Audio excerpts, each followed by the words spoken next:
Icon star Allu Arjun దూకుడు తగ్గించాడు. పుష్పతో pan Indian range లో block buster కొట్టిన అల్లు అర్జున్ అదే మూవీకి సీక్వెల్ కోసం చాలా టైం తీసుకుంటున్నాడు. పుష్ప అతని కెరియర్ కు చాలా పెద్ద బూస్టప్ ఇచ్చింది. ఆ కిక్ ను డబుల్ చేసుకునేందుకు ఇప్పుడు పుష్ప 2 తో రాబోతున్నాడు. ఒక బ్లాక్ బస్టర్ మూవీకి సీక్వెల్ కాబట్టి అంచనాలు భారీగా ఉంటాయి. పైగా ఈసారి పాన్ ఇండియన్ ఆడియన్స్ ఈ చిత్రం కోసం చూస్తున్నారు. అందుకే ఏ మాత్రం తేడా రాకుండా మరో బిగ్గెస్ట్ హిట్ ను అందించేందుకు సుకుమార్ ప్రయత్నిస్తున్నాడు. ఎట్టి పరిస్థితుల్లోనూ ఆగస్టు 15 విడుదల చేయాల్సిందే అనే టార్గెట్ తో ఉన్నారు. ఈ మేరకు అల్లు అర్జున్ కూడా ఇతర ప్రోగ్రామ్స్ ఏం పెట్టుకోకుండా షూటింగ్ పైనే ఫోకస్ చేస్తున్నాడు. ఈ మూవీ నుంచి విడుదల చేసిన గ్లిమ్స్ కు అద్భుతమైన రెస్పాన్స్ వచ్చింది. ఇక ఇప్పుడు టీజర్ రెడీ అవుతుంది. ఏప్రిల్ 7న ఐకాన్ స్టార్ బర్త్డే. ఆ రోజునే పుష్ప 2 టీజర్ ను విడుదల చేయబోతున్నారు. ఇప్పటికే టీజర్ కట్ అయిపోయిందట. Devi Sri Prasad RR చేస్తున్నాడంట.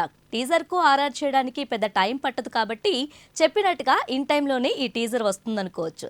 So Allu Arjun army get ready for the teaser.